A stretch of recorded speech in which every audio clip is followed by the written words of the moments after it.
Love. Love is an action, unlike the idea which labels it a feeling. Though it is plausible to say that just like any state of being, it will produce a specific, reactionary biochemical response to communicate back to you what you are perceiving through your thoughts and beliefs. That said, love is to take another in as oneself, positive ownership, and inclusivity. It is the state of recognition and oneness, a state of being one. Think of an ecosystem. We are an ecosystem, your body, of micro-expressions and organs, just as you are a small particle of the ecosystem of Earth, and Earth being one in the solar system and even farther into the universe and universes. These are all types of ecosystems which have to include the parts which were below or making it up. This means that in order to have a whole and functioning ecosystem, every single part must be accounted for. That means placing it into where it is most helpful for it to thrive with its surroundings as its own expression at the time. Think of a machine. You're not going to take a gear out of its spot, trying to replace it with fluff, or putting a bolt where the belt of a pulley goes. It doesn't make sense. The machine would cease to function, and in that, we did not take into account of what these parts needed on their own, where they fit into the whole then as well. This means we began to disown what this machine or ecosystem is all about together. So in this example of not taking into account of a single thing or many, we made the action of not loving. So, how does one love? It's simple. Do the opposite. This means that by recognizing, accepting, and learning with understanding of all pieces, we do what is the most essential part of loving. Taking in these aspects' best interest as your own. Take yourself, for example. Observe your needs, your wants. What are your best interests? Your best interest would be to abundantly thrive, with these specifics in how that looks completely dependent on the individual, right? But what about others' thriving best interests? How do we factor them as our own? In the show Full House, there's a perfect example of this, particularly of what not to do. Michelle, a little girl around 3 to 4, has a pet goldfish named Martin. For her, Michelle really enjoys bubble baths. This is what you could call her own best interest. But for Martin, we all know that a bubble bath would equal gonzo for this fish, which unfortunately for Michelle, she does not know, and thinking she is helping to take care of this fish, bathing it and making it happy and safe, she prepares a bath for the goldfish. Now, she soon learns that this was a mistake after Martin was no longer moving. She had killed him unknowingly by the action of what we could call trying to love her fish. The mistake here was that there was an assumption made based off of what her own needs were to make her happy and thriving onto this fish projected. Soap was most definitely not one of them. Rather, it was detrimentally very much opposing this friend. In this, she thought she was doing something positive and performing the action of loving the fish. But she failed to learn about this fish, its needs, taking its own best interest as her own, and this instead had the opposite effect than her original intentions, loving this fish. All due to not understanding or learning what this individual needed. Michelle does what most of us do in our relationships, unknowingly and subconsciously. Innocently, may I add, in attempts to love and take care of what we care for. We apply a lens of what we believe will be best for another, or should be, usually based off what we find right for ourselves. We do this in our intimate relationships and our most far-reaching ones, avoiding conversations because we would appreciate that if someone did that for us, or giving so much or specific things because that's what we would want, or giving space after, let's say, a fight because that's what you would want as conflict resolution. But where in these examples did we actually stop to ask and observe to see if this individual we are trying to share that love with enjoys, let alone feels positively affected by what you wish to share? Even more so, have we even factored that they may need something which is in their best interest, which completely opposes our best interest? Taking a look at a human versus fish once more. A fish needs to be constantly surrounded by water. But if we did that to a human, well, we all know that human would not have a very long life. But the fish most likely would have its long life. This is incompatibility in relationships. Some quick examples may look like someone craving emotional intimacy while in the presence of one who cannot even fathom such emotional connections. Another may look like needing time and space to relax by yourself, while another is requiring of you your time and energy. These are opposing each other. One more I'll leave you with as an example is a person needing freedom and adventure, while another is craving and needing a secure, rooted foundation in this moment. Sure, we can be both parties, but this is just another split within the consciousness that has yet to find a way to factor both parts and both sides in a way that they're able to be accounted for together. To love another in action is to observe, take in, and learn about all aspects, including their effects upon another. Taking in all that which we call self and which we call other, all around you right now, that is loving. Like stated, love is an action, not a feeling state. It's a commitment to self, regardless of its expression. That expression inwardly or outwardly reflected, it doesn't matter. So to help you understand this concept in depth, I want to start with the familiar saying tossed around, you can't love another unless you love yourself. This quote tossed around to a degree holds truth, and to a degree this is also very skewed. The truth in this saying, and also the reason I brought this up as an idea of concept, is it's a very hard thing to do something when you do not know what it is or even how to do it in the first place. And so in the act of becoming conscious of oneself, does it make it extremely easy for you and your brain to understand this concept of loving another, especially when you understand what loving is for yourself, then you can imagine what it's like to love another after learning the depth of oneself. Because we are an individuated state of consciousness, our being is limited.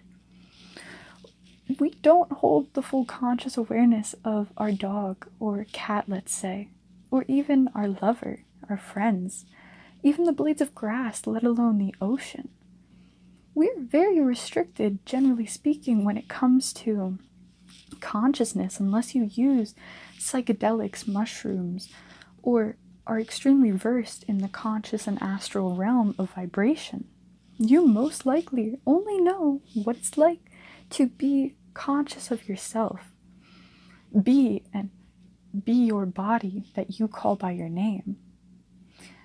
You know what it's like to move your fingers, your tongue, your mouth, your eyes and other parts. Maybe you even know how to flex and unflex specific muscles, organs, and push specific blood flow to specific areas or reduce it. We are extremely conscious of our bodies in comparison to what we call other. So in this is our first choice, our first conscious choice of loving or not, after observing our caregivers either choosing to take us in, our body and its expression, involving its needs and wants and all that, and love us, or they oppose us and our conscious expression. Now, what does it mean, though, to love your body? Does it mean giving it whatever it thinks it wants, ignoring the bad things and only focusing on the good?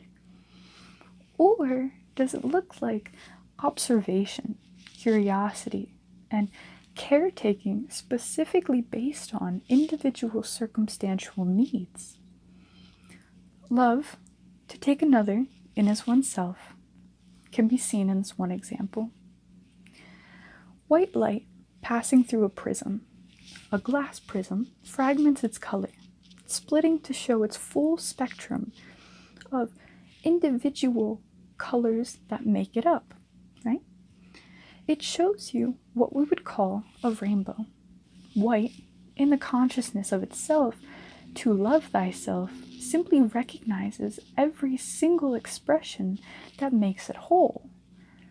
It allows these expressions to express freely and inclusively, and in its action to know thyself.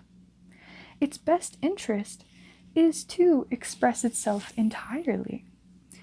If white, the consciousness of white, were to completely disregard even the idea of one color, such as red, labeling it didn't deserve to exist, or is less valuable than another, any sort of denial or telling it that it is unworthy or allowed to express, this is the act of suppression, a restriction.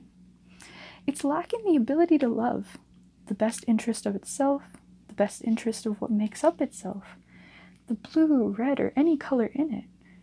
When it says you don't deserve or aren't worthy to exist, not only has it not taken into account the individual's best interest, but now it completely is disregarding its own expression. It's not taken into account the whole. So no individual means no whole, and it has taken none of itself into account. In the circumstance where it loves itself, it simply recognizes that it not only expresses red in its entirety, but it's orange, yellow, green, blue, etc., etc. It doesn't try to suppress any color in its expression, but it understands and rather allows them to work individually in harmony, which creates the white light, which we call it. Now, for a circumstance actually involving the body, when we fail to recognize any part of our needs, ideas, wants, expressions, we are not loving it. We are separate from it, consciously, unconsciously, and at some point our consciousness fragments and suppresses certain sides of ourselves. This is a manifestation as idolization and suppression. It's a power play, an unhealthy dominance and submission game which your body produces in a way of survival.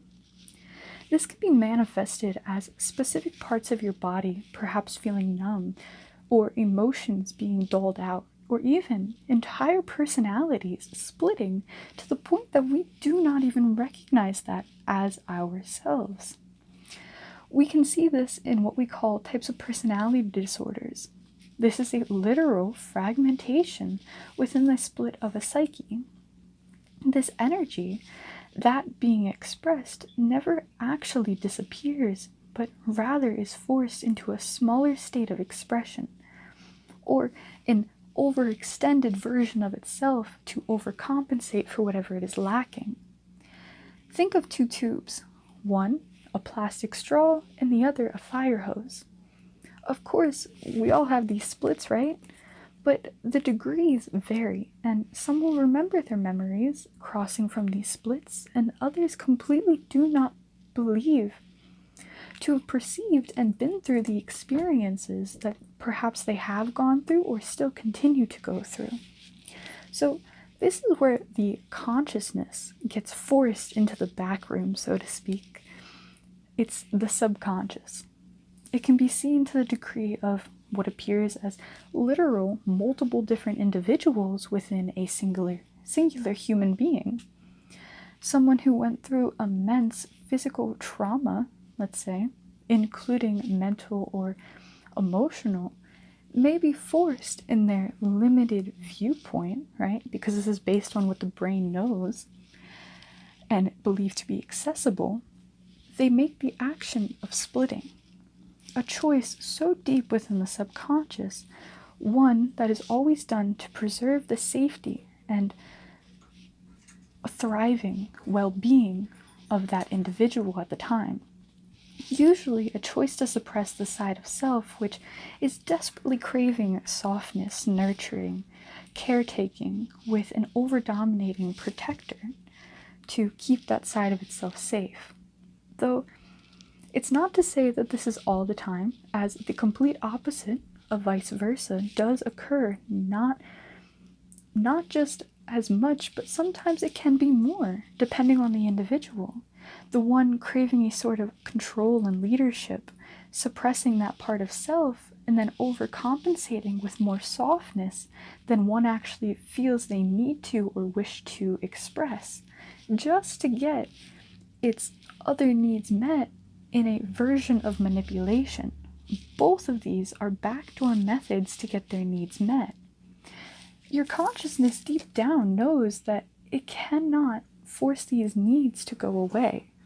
And so this is why you end up splitting, as you cannot get rid of anything that you're trying to suppress. But you can force it down and expect other parts of yourself to overcompensate. For safety, it knows it has needs, but in its reality, it doesn't believe them to be accessible and reachable, not expressing those needs.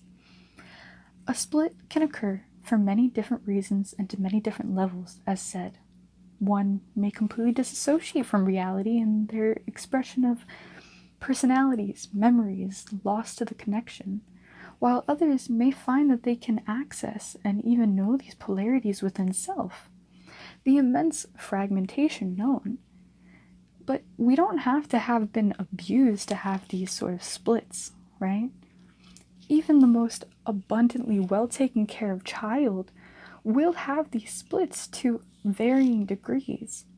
Perhaps, let's say, a child. They're denied candy, but they really want it. And a split may occur within a child who feels distressed, disappointed, but also doesn't understand how to fix it, or if they should feel that way in the first place. The split of a hurt and unresolved trauma of any kind manifests as one part feeling upset and helpless, and the other feeling the need to control this chaotic state of emotional distress. So in that, it will most likely try to bulldoze whatever is causing the complication and say it never mattered. In either of these examples, the degrees change and vary, but in the splits, the moral of the story stays the same. These people were unable to integrate and factor in a part of themselves which they viewed as some sort of threat, perhaps problematic and or discomforting. Whatever it was, this is an adaptation to thrive in a more sustainable way than how we were perceiving life before. If the mind doesn't think it can change its external circumstances, it will force change on the outer world. And this will reflect such as personality molding, expression changes, memory suppressed, all in order to accommodate what this external threat is saying in a way that provides the body a sense of security and safety. It denies itself in the belief that it will be the best option of survival. So, to love our body, our physical expression of incarnated human, we must recognize first off we are energy, that we are choosing to be conscious of a specific expression of said energy being tunneled into a fragmented, separated consciousness of the whole. The idea and conceptualization of being I, which leads to other. In that, not only are we conscious of our chosen expression, but you are inherently responsible for how it interacts and creates its own energy. You need to be aware of your fingers to become one. You actually need to be aware of them to use them in the way that you would like. You must become aware of your organs to make sure you not only handle them responsibly, but get them the nutritions and nutrients that they need, both manifested in food, and that's physical food versus spiritual food, such as vibration. Now, I can feel the doubt of, well, if we aren't conscious of our lungs, yet they breathe for us, or our heart, yet it pumps for us, even our uterus, we aren't conscious of, yet it still sheds whether we think of it or not. The idea of consciousness is where we often get mixed up and messed up. Easily and often do we mix consciousness to always mean what we know fully in this moment of what our focus is on.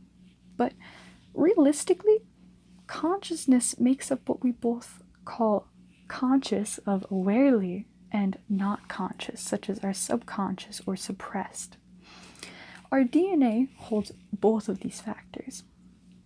The unknown of you, so to speak, this means that your body, full of DNA known and unknown, knows what to do. It holds the consciousness of your whole entire ecosystem.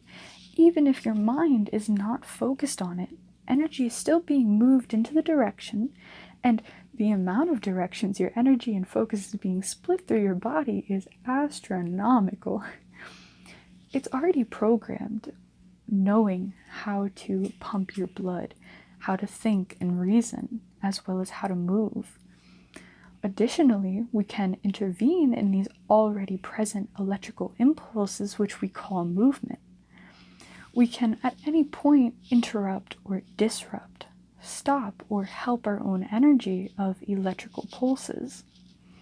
This is done unconsciously and unconsciously. Some experience traumas which can create repeat electrical pulses to tighten muscles and organs in a toxic, elongated stress response. Other times, it's conscious. Just focus on breathing. You could choose to have a breathing holding breath contest or a blinking contest if you really want to. You can go underwater and hold your breath, or just do it for fun. We can also choose to aid or observe our body's actions as it continues. It doesn't need your conscious attention, but it sure does help when you feel short on breathing or hyperventilating. To be able to step in and calm your fast and shortened breaths to something which is more beneficial, such as deep, fulfilling inhales, or when you zone out and need to force yourself to blink, maybe to avoid a random hole because you are aware if you continue to walk forward, it would lead to unfortunate things, just like choosing not to drink antifreeze even though it's sweet. Our body is a pre-programmed machine. But that does not mean that all of its understandings and programming is first off in our best interest of that and all involved, but also that we can't override our programming or reprogramming it to something which is either more beneficial or actually detrimental. It's totally our choice. So, as said prior, our consciousness is taking these things or parts, puzzle pieces, whatever metaphor you want, in with love, allowing them to be integrated and observed as they're put into their rightful spot. You're going to see your liver's needs as your own, and you're going to act in accordance to what it needs, but not just what the liver needs, what all other aspects of your body need in accordance to it as well. You're no longer prioritizing certain beliefs as, let's say, more important and putting others down to be undeserving. You've taken every single puzzle piece into account. You know what taking into account one thing's need will do, such as it's going to affect all other in the mixing pot. So this starts to begin and create a larger conscious framework for you to begin to use, as you're no longer just taking into account one need and seeing its effect, but learning how all involved in that pot of mix of soup is corresponding to another's needs. You're no longer caring about just one need, like your skin's looks, while taking no concern as to how that may be creating your mental space or your physical organs' safety even. It's thriving. Is it healthy? We aren't chasing any part of ourselves in an attempt to pedestal something while saying it equals our happiness and needs met, when in reality it is also degrading yourself both mentally and physically. We fully recognize that every single part is being affected, and it needs to be taken into account. Not only that, we need to learn every expression, large and small, of being something that needs to be integrated into the larger ecosystem that we all are, that we have. They all may have different purposes, different expressions, and certain are able to be lived with and others without. For example, you can live without your hands, your hair, your 5 senses. But without a heart or a brain, good luck surviving, because as a human who indeed requires these things, your machine is not going to be able to be kept running and alive very long. With that said, anytime we do start to suppress any expression of ourselves, calling it not important or worthy of expression, we have immediately lost connection and touch with ourselves. We have forgotten what it means to be conscious and why we are conscious in the first place. Simple answer, to be. To love ourselves is to see the beauty in existence and the expression of pure, raw energy being manifested out, moving and creating this physical moment which you're perceiving through all these vibrations and light rays. So, becoming conscious of all organs, your ligaments, your emotions, your thoughts, electrical impulses, the vibration and tissues, every cell and atom vibrating, infinite potentials which collapse and are remade in every moment. You can choose to love yourself by taking every single expression and owning it proudly, with knowing that it is not the entirety of you, but it is a fraction chosen to be seen. In it, creating a whole which you journey the path of becoming aware of your whole. Each puzzle piece a new addition, and soon you'll find where all those puzzle pieces fall right into place. It's a picture, and we're constantly learning it. But now I want to briefly touch on the state of feeling states, which we claim and say, but also which come from love. Now, if you haven't watched my lesson of Your Guide to Easy Understanding, Emotions, I would recommend it as it goes in depth on our topic of today. But for a quick recap, emotions are produced as biochemical responses in straight accordance to your beliefs and thoughts on any given subject. Depending on what you perceive, if it is a threat or it is actually helping you, towards thriving in your mind's eye will depend and lead towards it feeling either negative and detrimental or positive and helpful to your idea of thriving with your needs met.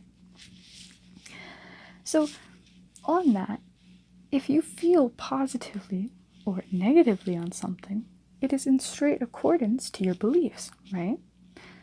So, when one loves something, they are able to recognize themselves in this expression, not just the idea of themselves, the you, right, but the pure existence shared, the conscious energy. When it comes to ourselves, when we love thyself, the state of connection of union within our own nerves and organs will be at a maximum, as what we are feeling is what we call a vibrational state of harmonized frequency. All things are producing their sounds in an orchestra, perfectly timed and in a heavenly expression of union. By the simple act of recognizing every sound expressed, their needs, their wants, their effects, we hear the entire orchestra. That feeling is going to be one of the highest emotional states of bliss that one can consciously begin to even imagine, let alone experience.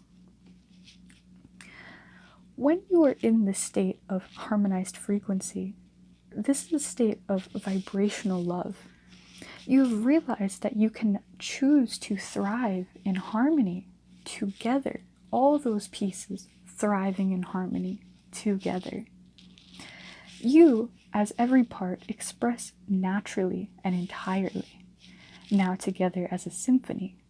This is why unconditional love is the producer of the highest emotional states and vibrational states that we are consciously aware of. Not only have you added all those puzzle pieces together, but you have actually chosen to say and be as the existence of all together, the state of I am. Think of an ecosystem or machine as the metaphor once more. They all have parts to be accounted for, and in a beautiful working condition, they can be working together in a state of love. As they've unified all the parts which they had once felt disconnected and separate from, they chose the action of becoming available, and they are no longer alone. A choice only yours to make. But now, onto the topic of loving what we call other. Let us get us out of the way of nothing. Other is nothing more than what we are perceiving to not be fully conscious of. For example, I can't go be my friend's boss, I can't go give them a raise, and I can't go be my son and do his homework or test in his body.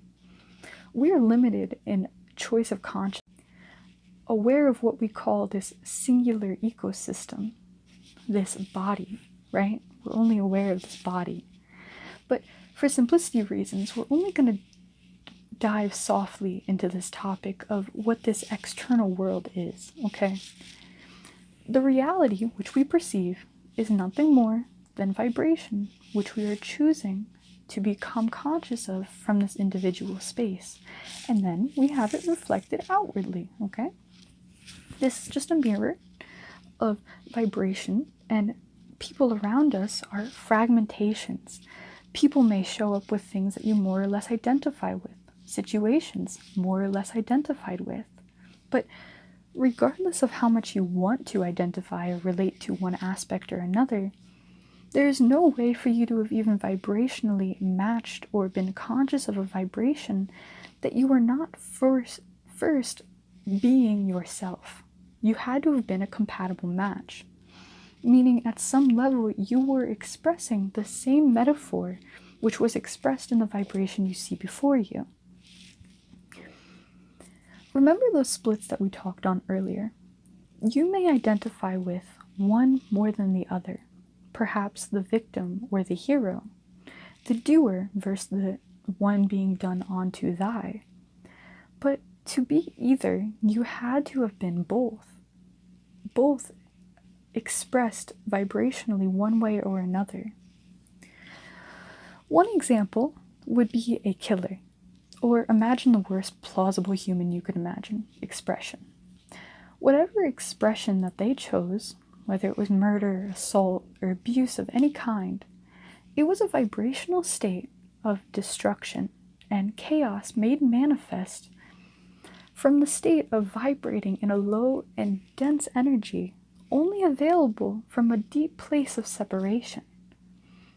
But what this identification and non-identification does to us is our choice, either in it being really healing or really detrimental. Healthy identification looks like choosing and knowing you are an individual expression in this moment, choosing to, let's say, play piano or basketball right in this moment, not doing one thing but choosing something else to feel happy in this moment, for example. But also with healthy non-identification, we then hold the knowing that we may be choosing a specific expression, but we are not only just that. We aren't holding on to that identity of what we've chosen, but can be anything what we want, even if it was not something we chose before. We are not bound to any expression. Unhealthy identification, though, looks like holding on and latching on to an identity, an expression, a chance or thought or an idea. And unhealthy non-identification looks like trying to deny every single singularity as though it does not deserve acceptance or existence, or even is wrong to identify, even become aware of a singularity. This topic is exceptionally important to grasp, as your understanding then lies the basis for conceptualizing the action and then the follow through for such levels of intensity of not only being vulnerable and not being vulnerable but intimate with yourself in a way that you most likely have never been before. To grasp what you have always thought of as other, to be completely you, to be completely and utterly you, regardless of how much you tried or believed that they were not you. From here, we can truly begin to grasp and put into the understanding of what it may be like to love another fully and unconditionally. When you love or take in another in as oneself, you are not only accepting their entire expression as whatever it's choosing to express as, but actually you are choosing to connect to that part of you which is in that individual. I mean both the you that you call by your name and the you that is beyond any identification, the you of no thing, of consciousness, the expression of source energy, the you holding infinites but being none. This means the acceptance and not the repression of the you in the world who has done the worst things imaginable, but also inherently the you who has also done the most beneficial and abundant expressions have been you. So don't mistake this for a tolerance, the belief that it cannot change or get better with an evolution with peace and healing. Instead, see this as an opportunity to not only understand them, but to bring communication and consciousness to those who had done things out of pure fear. It was done out of suppression and subconscious beliefs.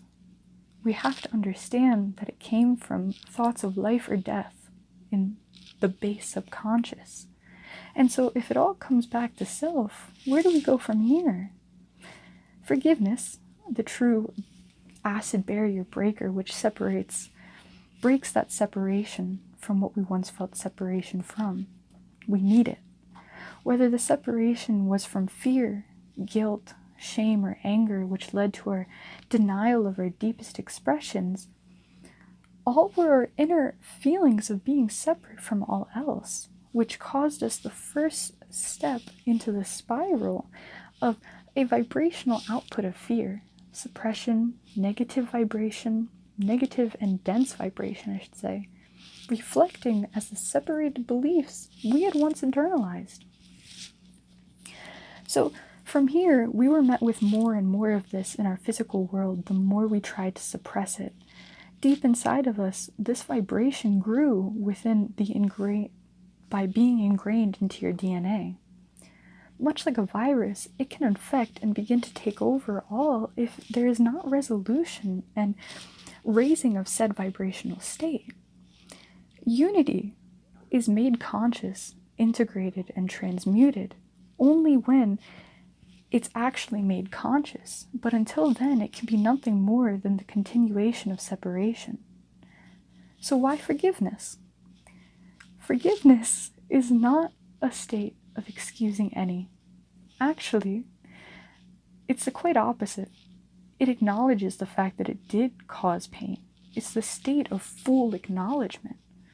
This is the state of one of the highest forms of love, healing by recognition of both the painful sides of reality and the relief of seeing it as more. Seeing reality with an acceptance of what is there, objectively and without bias, we can observe that there has been an act played out for the vibrational choices which were made. On both ends, the choice of vibrational chaos. And so, in this, created a reflection to both parties, a unconscious and sometimes a conscious agreement for some, but it still deeply came from the subconscious where we were not able to objectively see everything. But now, with objectivity, we can see both parties, even if they think they knew better, realistically, they did not know better in a way that met all known needs to their psyche. They prioritized needs and suppressed others, the idolization and suppression once more. In this, they separated not loving self wholly and reflected back to others a state of not loving them unconditionally, and them unable to love another as it came from a distorted idea of love. So, with the understanding that we've covered on what it means to love self, and then to actually include and what we label as other, I want to throw a very large another component we must understand when we're on the topic of love. That is the emotional states, even choices we make believing to be love. When you are choosing to love something, we know it means to understand this part of self, right? Whether it be our body or another externally, it is a factor that is created, and should I say, it is to factor in to create harmony. So obviously we can note down that assuming or not taking into another's interest, best interest, is not loving, even our own. It's not loving, right? To idolize another or self and to take down or suppress any is not loving. But what about emotional states? One which leads us to humanity's pitfall, one of the biggest and most illusioned ideas of humanity. Mistaking love to equal positive attachment and or approval or positive feeling. Easily understood with one thing. We are trying to label our emotional response system to equal our telltale sign that we love another. Let that sit in for a second. An emotional response system. So sadly, because we have such expressions of a fragmented psyche, we're like dehydrated, parched individuals who, when given even a drop of water, we celebrate like we are given an ocean of drinking water. This, when looking at the psyches of people who are deprived of what it feels like to be positively taken into account of, owned in a positive way, let alone even acknowledged, and then we place them into scenarios where at the first sign of attention or curiosity, we have people who are saying they fell in love. But when we're actually looking at the deep understanding of this, there was just a deep need met.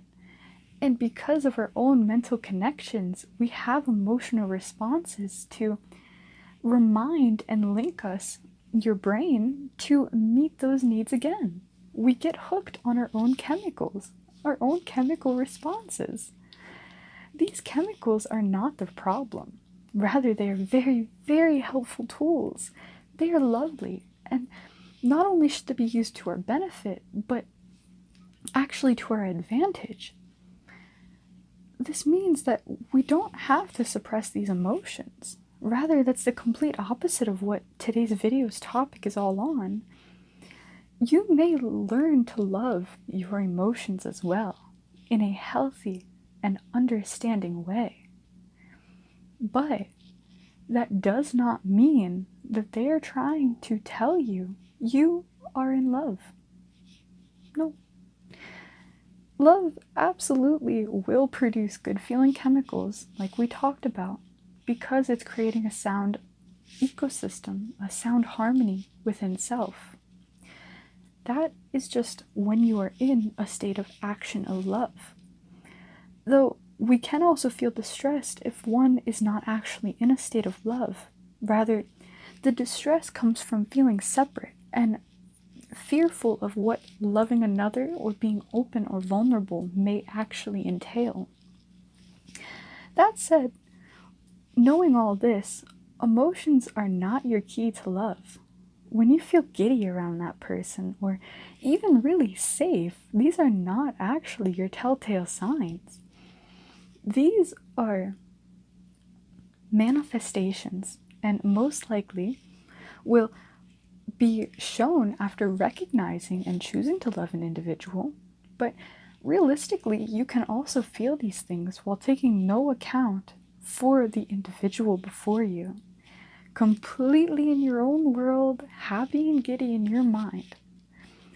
Example, imagine being super excited, smiling, and skipping along your day, then seeing your friend or lover, perhaps family.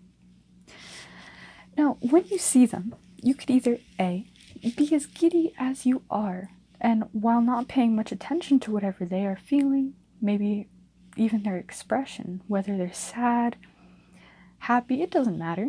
You really only care about how good you're feeling. You're so enveloped in yourself. It's all about you, less them, and they're just kind of there, you know? In another example, you're giddy, and when you're seeing your friend, you instantly see and recognize this individual. You're curious, but you're also still very happy, maybe even more so that you got to see this other side of yourself. You get to see yourself in other. Regardless of the expression that other gives, you wholeheartedly and patiently and compassionately, may I add, take it in. You are loving them. In both examples, you're giddy, but the action of taking into account another was drastically different in each example. Now, in addition to all this, it's mentionable to add, it is healthy to love your emotions, to not just enjoy them, but to take into account of how much they are doing for us and what they are expressing. On that, the reason why I mentioned this topic to close out today is because we have to really be able to recognize the difference between loving what we call how we feel and loving who is before us. We must be able to differentiate these two.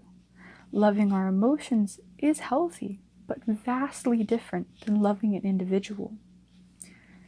So, when we want to say that we love another, is it true?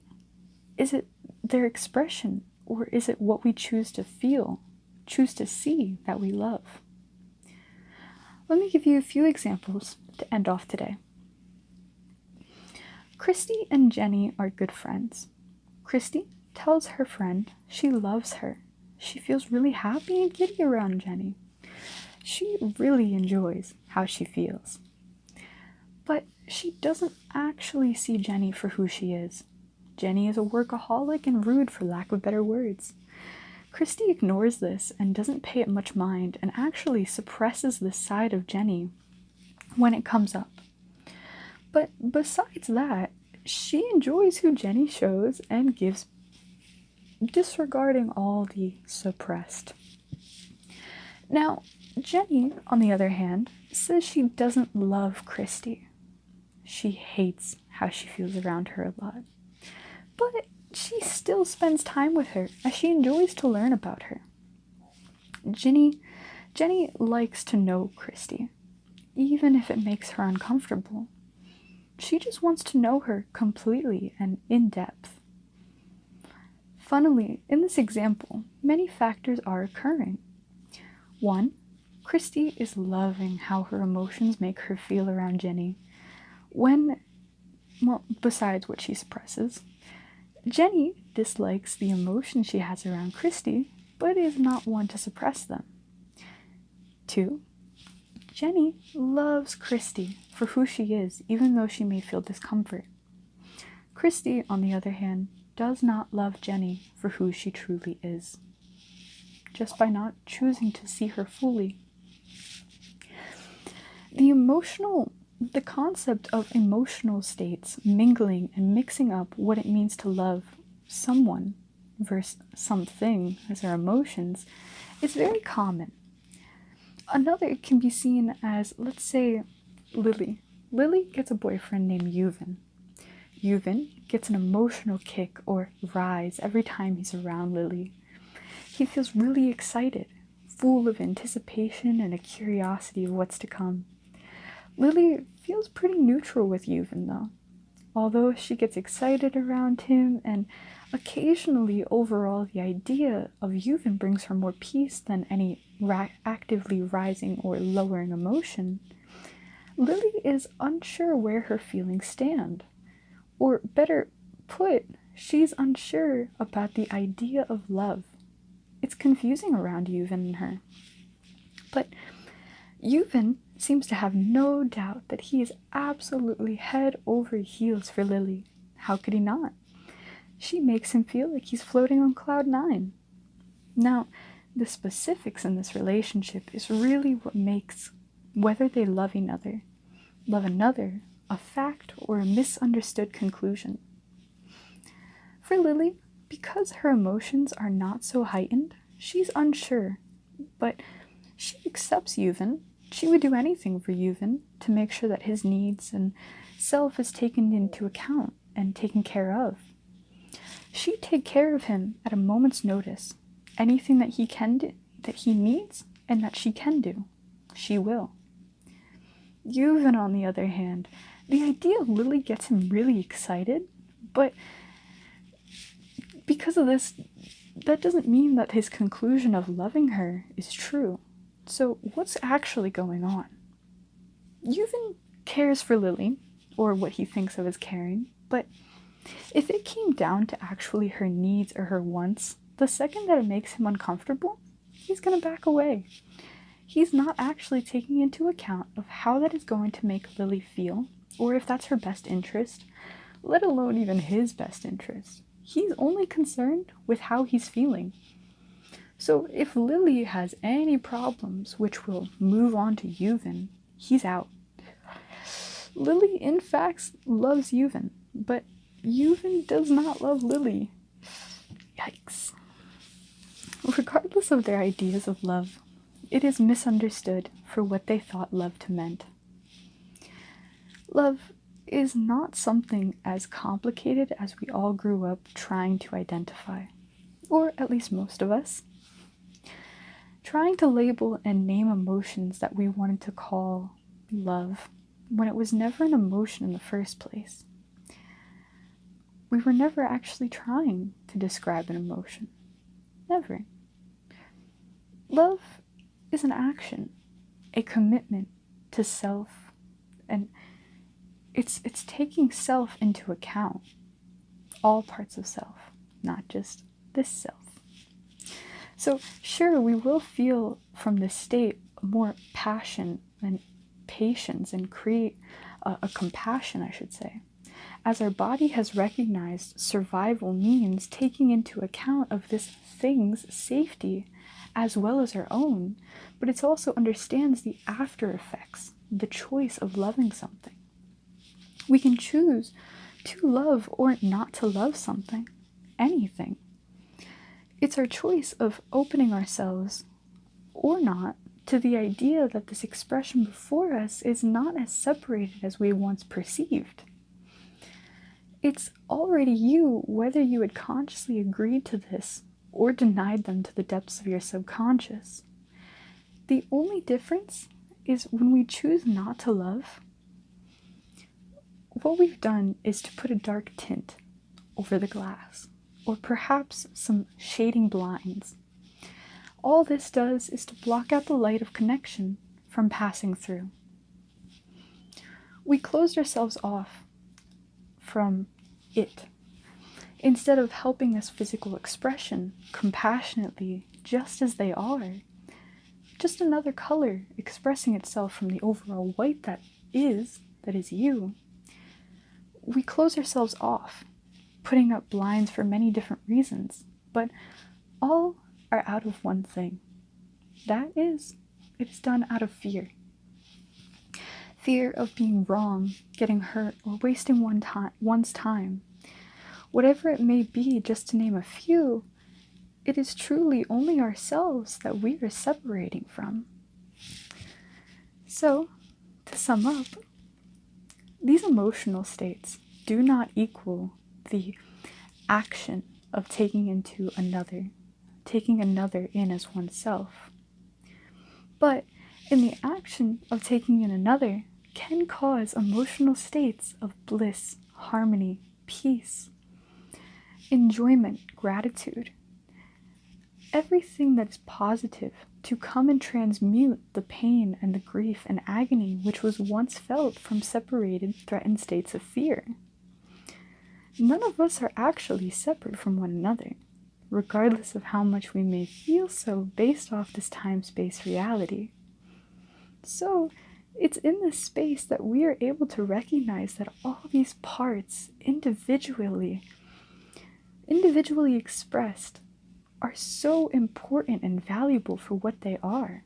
And so, with what your new knowledge is of what to love, what it means to love, of taking another in as oneself, of taking all these parts of how to love thyself versus what is not, you can now discern what is versus not loving.